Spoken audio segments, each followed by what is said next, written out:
Box office Sultan challenging star Darshan ಅವರ ಹುಟ್ಟುಹಬ್ಬಕ್ಕೆ ಈಗಾಗಲೇ countdown ಶುರುವಾಗಿದೆ. ಈಗಾಗಲೇ ಲಕ್ಷಾಂತರ ಅಭಿಮಾನಿಗಳೆಲ್ಲರೂ ಸಹ ದರ್ಶನ್ ಅವರ ಹುಟ್ಟುಹಬ್ಬವನ್ನ ಸೆಲೆಬ್ರೇಟ್ ಮಾಡೋದಕ್ಕೆ ತುದಿಗಾಲಲ್ಲಿ ನಿಂತಿದ್ದಾರೆ. ದರ್ಶನ್ ಅವರ ಹುಟ್ಟುಹಬ್ಬ ಬರ್ದಿದ್ರೆ ಸಾಕು, ಪ್ರತಿ ವರ್ಷ ಅವರ ಅಭಿಮಾನಿಗಳೆಲ್ಲರೂ ಸಹ ವಿಭಿನ್ನವಾದಂತಹ ಮತ್ತು ವಿಶೇಷವಾದಂತಹ ಒಂದು ಸಾಂಗ್ಸ್ ಆಗಿರ್ಬೋದು, ಒಳ್ಳೊಳ್ಳೆ ಕೆಲಸಗಳಾಗಿರ್ಬೋದು ಮಾಡ್ತಾರೆ.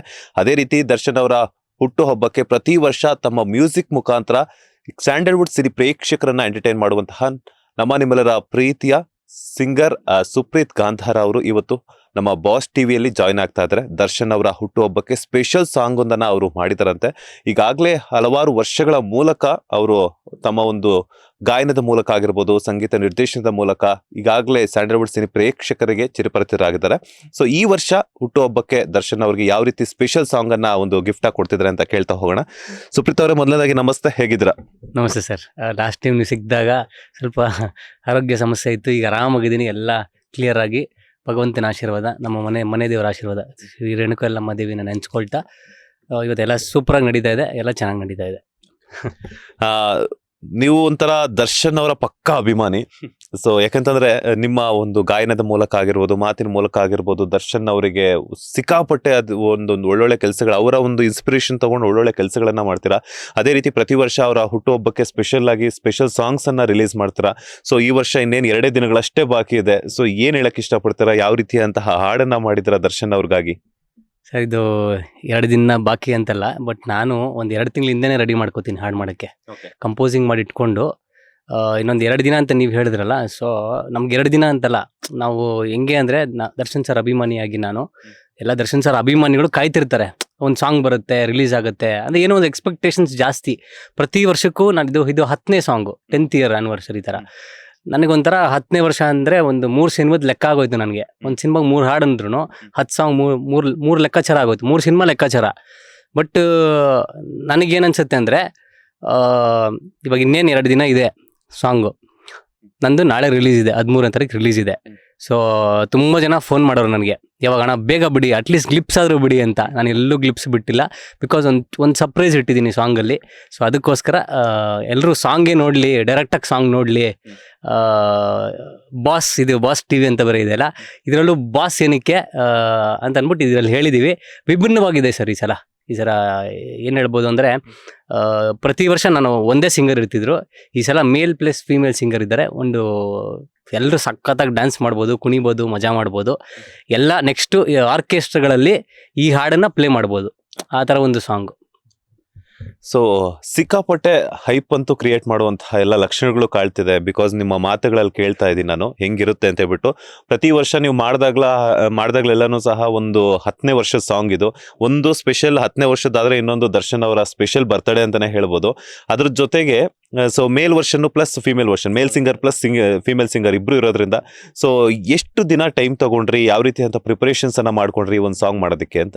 ಸರ್, ಈ ವರ್ಷ ಭಾಳ ಪ್ರಿಪ್ರೇಷನ್ಸ್ ಮಾಡ್ಕೊಂಡ್ವಿ, ಬಿಕಾಸ್ 10th ಇಯರ್ ಅಂತ ಅಂದ್ಕೊಂಡ್ವಿ. ಇದಕ್ಕೆ ವಿಡಿಯೋ ಕೂಡ ಪ್ಲ್ಯಾನ್ ಮಾಡಿದ್ದೀವಿ. ಸೊ ಈಗ ಜಸ್ಟ್ ಲಿರಿಕಲ್ ವಿಡಿಯೋ ಬಿಡ್ತೀವಿ ನಾಳೆ. ಅದಾಗಿದ ತಕ್ಷಣ ಡೆವಿಲ್ ಸಿನಿಮಾ ಯಾವಾಗ ರಿಲೀಸ್ ಆಗುತ್ತೆ ಆವಾಗ ನಿಮಗೆ ಇದೇ ಸಾಂಗು ವಿಡಿಯೋ ಮುಖಾಂತರ ಬರುತ್ತೆ. ನಾನೊಂದು ಹಿಂಟ್ ಕೊಡ್ತೀನಿ, ಒಂದು ಹೀರೋಯಿನ್ ಇದರಲ್ಲಿ ಆ್ಯಕ್ಟ್ ಮಾಡಿದ್ದಾರೆ.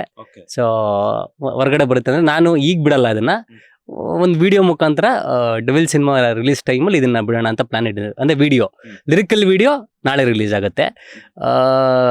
ಹೆಂಗೆ ಈ ವರ್ಷದ ಹಾಡಿಗೆ ನಾವು ಭಾಳ ಪ್ರಿಪ್ರೇಷನ್ಸ್ ಮಾಡಿದ್ವಿ ಸರ್. ಎಕ್ಸ್ಪೆಷಲಿ ನಾನು ಅನ್ನೋದಕ್ಕಿಂತ ನನ್ನ ಟೀಮ್. ಸೊ ನನ್ನ ಒಬ್ಬನೇ ಅಂತ ನಾನು ಯಾವತ್ತೂ ಹೇಳ್ಕೊಳ್ಳಲ್ಲ, ನನ್ನ ಟೀಮ್ ಯಾವಾಗೂ ನನ್ನ ಜೊತೆಲಿ ಸಪೋರ್ಟ್ ಆಗಿರ್ತಾರೆ. ಲಿರಿಕ್ಸ್ ದಿಲೀಪ್ ಸೇತು ಅಂತ, ಜೋಗಿ ಪ್ರೇಮ್ ಶಿಷ್ಯ ಅವರು. ಸೊ ಆಮೇಲೆ ಈ ಸಲ ನಮ್ಮ ವೇದ ವಿ ಭಟ್ ಅಂತ, ಅವರು ಲಿಟಿಲ್ ಚಾಂಪ್ಸಲ್ಲಿದ್ದು, ಸರಿಗಮಪ ಲಿಟಿಲ್ ಚಾಂಪ್ಸಲ್ಲಿ. ಸೊ ಅವ್ರ ಕೈಲಿ ಫೀಮೇಲ್ ಹಾಡಿಸಿದ್ದೀನಿ.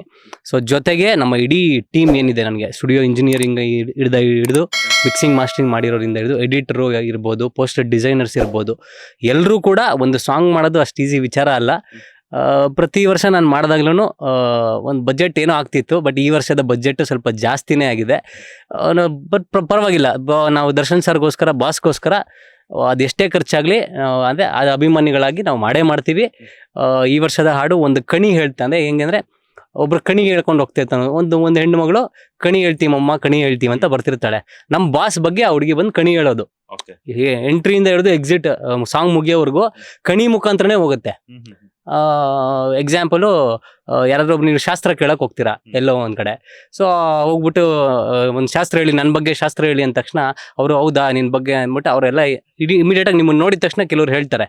ಸೊ ಆ ಥರ ಇದು ಕಣಿ ಹೇಳೋ ಥರ ಒಂದು ಸಾಂಗು, ಕಂಪ್ಲೀಟು ದರ್ಶನ್ ಫ್ಯಾನ್ಸ್ಗೆ ಕಣಿ ಹೇಳೋ ಥರ ಆ ಥರ ಒಂದು ಪ್ಯಾಟರ್ನಲ್ಲಿ ಸಾಂಗ್ ಹೋಗುತ್ತೆ. ನಾ ರಿಲೀಸ್ ಆದ್ಮೇಲೆ ನೀವೇ ನೋಡ್ತೀರಾ. ಸೊ ನನ್ನ ಪ್ರಕಾರ ಚೆನ್ನಾಗಿ ಬಂದಿದೆ ಸಾಂಗು, ತುಂಬ ಚೆನ್ನಾಗಿ ಬಂದಿದೆ. ಇನ್ನು ಮಿಕ್ಕಿದ್ದೆಲ್ಲ ಆಡಿಯನ್ಸಿಗೆ ಬಿಟ್ಬಿಡೋದು.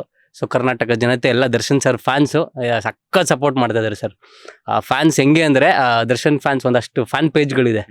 ಅಷ್ಟು ಫ್ಯಾನ್ ಪೇಜ್ಗಳು ಒಂದು ಪೋಸ್ಟ್ ಹಾಕಿದ್ರೆ ಇಮ್ಮಿಡಿಯೇಟ್ ಪೋಸ್ಟ್ ಹಾಕ್ತಾರೆ, ಇಮ್ಮಿಡಿಯೇಟ್ ಶೇರ್ ಮಾಡ್ತಾರೆ. ನಾನು ಯಾವ್ದಾದ್ರು ಚಾನಲಲ್ಲಿ ಇಂಟರ್ವ್ಯೂ ಕೊಟ್ಟರು ಅದನ್ನು ಕಟ್ ಮಾಡಿ ಅವ್ರ ಪೇಜಲ್ಲಿ ಹಾಕ್ಕೊಳ್ತಾರೆ. ಸೊ ಭಾಳ ಖುಷಿ ಆಗುತ್ತೆ ಸರ್. ನಾನು ಎಲ್ಲೋ ಇದ್ದಿದ್ದು ಒಬ್ಬ ಮೂಲೆಯಲ್ಲಿದ್ದ ಒಬ್ಬ ಹುಡುಗನ್ನ ಕರ್ಕೊಂಬಂದು ಈ ಚೇರ್ ಮೇಲೆ ಕೂರಿಸಿದ್ದಾರೆ ಅಂದಾಗ ಭಾಳ ಖುಷಿ ಆಗುತ್ತೆ. ಇದೆಲ್ಲ ನಾನು ದರ್ಶನ್ ಸರ್ಗೆ, ನಮ್ಮ ಬಾಸಿಗೆ ಸಲ್ಲಬೇಕು. ಜೊತೆಗೆ ಅವರ ಇಡೀ ಕುಟುಂಬ ಏನಿದೆ ಸರ್, ಡಿ ಕಂಪನಿ ಇರ್ಬೋದು, ಒಂದಷ್ಟು ಅಷ್ಟು ಫ್ಯಾನ್ ಪೇಜ್ಗಳಿಗೂ, ಜೊತೆಗೆ ದರ್ಶನ್ ಸರ್ ಕುಟುಂಬ ಇದೆಯಲ್ಲ ಸರ್, ಆ ಕುಟುಂಬಕ್ಕೆ ನಾನು ಯಾವಾಗಲೂ ಚಿರಋಣಿಯಾಗಿರ್ತೀನಿ. ಏನಕ್ಕೆ ಅಂದರೆ ಇವತ್ತು ಸುಪ್ರೀತ್ ಗಾಂಧಾರ ಅನ್ನೋ ಒಂದು ಹೆಸರು ಗುರುತಿಡಿದು ಒಂದಷ್ಟು ಜನ ಮಾತಾಡಿಸ್ತಾರೆ ಅಂದಾಗ ಹೆಮ್ಮೆ ಆಗುತ್ತೆ ಸರ್ ನನಗೆ. ಬಟ್ ಬಿಫೋರ್ಗೂ ಇವಾಗಲೂ ನಾನು ಕಂಪೇರ್ ಮಾಡಿಕೊಂಡ್ರೆ ಅವಾಗಿದ್ದ ಸುಪ್ರೀತ್ ಗಾಂಧಾರನೇ ಬೇರೆ, ಇವಾಗಿನ ಸುಪ್ರೀತ್ ಗಾಂಧಾರನೇ ಬೇರೆ. ಅಂದರೆ ಅಜಗಜಾಂತರ ಡಿಫ್ರೆನ್ಸ್ ನನಗೆ ಗೊತ್ತಾಗ್ತಾ ಇದೆ. ಮುಂಚೆ ನಾನು ಫೋನ್ ಮಾಡಿ ನಾನೇ ಕೇಳ್ತಿದ್ದೆ, ಸರ್ ಒಂದು ಇಂಟರ್ವ್ಯೂ ಮಾಡಿಕೊಡಿ, ನಾನೊಂದು ಸಾಂಗ್ ಮಾಡಿದ್ದೀನಿ ಅಂತ ನಾನೇ ಕೇಳ್ಕೊತಿದ್ದೆ. ಸೊ ಇವತ್ತು ಅವರೇ ಫೋನ್ ಮಾಡಿ ನಿಮ್ದೊಂದು ಇಂಟರ್ವ್ಯೂ ಬೇಕು ಅಂತ ಕೇಳಿದೆ ಅಂದರೆ ಎಲ್ಲ ನನಗೆ ಕೊಡಿಸಿರೋದೇ ಅಭಿಮಾನಿಗಳು ಸರ್, ದರ್ಶನ್ ಸರ್ ಅಭಿಮಾನಿಗಳೇ, ಬಾಸು, ಅವ್ರ ಕುಟುಂಬ. ಜೊತೆಗೆ ಒಂದಷ್ಟು ಜನ ನನಗೆ ಮೀಡಿಯಾದಲ್ಲೂ ಹೆಲ್ಪ್ ಮಾಡಿದ್ದಾರೆ, ಒಂದಷ್ಟು ಜನ ಫ್ರೆಂಡ್ಸ್ ಹೆಲ್ಪ್ ಮಾಡಿದ್ದಾರೆ. ಎಲ್ಲರೂ ಕೂಡ ನನಗೆ ಬೆನ್ನೆಲುಬಾಗಿ ಸಪೋರ್ಟಾಗಿ ನಿಂತ್ಕೊಂಡು ಮಾಡ್ತಿದ್ದಾರೆ. ಇನ್ನು ಮಿಕ್ಕಿದೆಲ್ಲ ನನ್ನ ಆಡಿಯನ್ಸ್ಗೆ ಎಷ್ಟು ಥ್ಯಾಂಕ್ಸ್ ಹೇಳಿದ್ರು ಸಾಕಾಗಲ್ಲ. ಸೊ ಮುಂದಕ್ಕೆ ನಾನು ಏನೇ ಕೆಲಸ ಮಾಡಿದ್ರು ಅವ್ರ ಜೊತೆಲಿ ಇರ್ತಾರೆ ಅಂತ ಅಂದ್ಕೊಂಡಿದ್ದೀನಿ, ಜೊತೆಲಿ ಇರ್ತಾರೆ. ಸೊ ಬಾಸ್ ಯಾವಾಗಲೂ ಇರ್ತಾರೆ ಸರ್ ನನ್ನ ಜೊತೆ.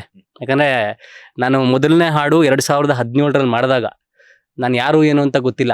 ನಾನೊಬ್ಬ ಆರ್ಕೆಸ್ಟ್ರಾ ಸಿಂಗರು ಸರ್. ಆವಾಗ ನಾನು ಆರ್ಕೆಸ್ಟ್ರಾದಲ್ಲಿ ಹಾಡ್ತಿದ್ದವನು. ಒಂದು 2-3 ಕೆಲಸ ಮಾಡಿದ್ದೆ. ಆವಾಗ ದರ್ಶನ್ ಸರೇ ನೋಡಿ ಆ ಸಾಂಗ್ನ ಹುಡುಗನ ಕರೀರಿ ಅಂತ ಮನೆಗೆ ಕರೆಸಿ, ಅದು ಬರ್ತ್ಡೇ ದಿನಾನೇ ನನ್ನ ಕರೆಸ್ಕೊಂಡು ಸಾಂಗ್ ಅವರೇ ರಿಲೀಸ್ ಮಾಡಿಕೊಟ್ಟು, ಚಿನ್ನ ಹಿಂಗೆ ಬೆನ್ನು 2 ತಟ್ಟಿ ಹಿಂಗೆ ನನಗೆ, ಜೈ ಚಿನ್ನ ನೀನು ಮಾಡೋಗು, ಬೆಳಿ ಹೋಗು ಅಂದ್ಬಿಟ್ಟು ಅದೊಂದು ಶೇಕ್ ಹ್ಯಾಂಡ್ ಇದೆಯಲ್ಲ ಸರ್, ಆ ಶೇಕ್ ಹ್ಯಾಂಡು ಈಗ ಬೆನ್ನು ತಟ್ಟಿದ್ದು, ಹಿಂಗೆ ತೊಡೆ ಮುಟ್ಟಿದ್ದು, ಆ ಮೂಮೆಂಟು ಸಹ ವೈಬ್ರೇಷನ್ ನನಗೆ ಇವತ್ತು ನನಗೆ ಅದು ಕಣ್ಣು ಕಟ್ಟದಂಗಿದೆ ನನಗೆ ಈಗಲೂ.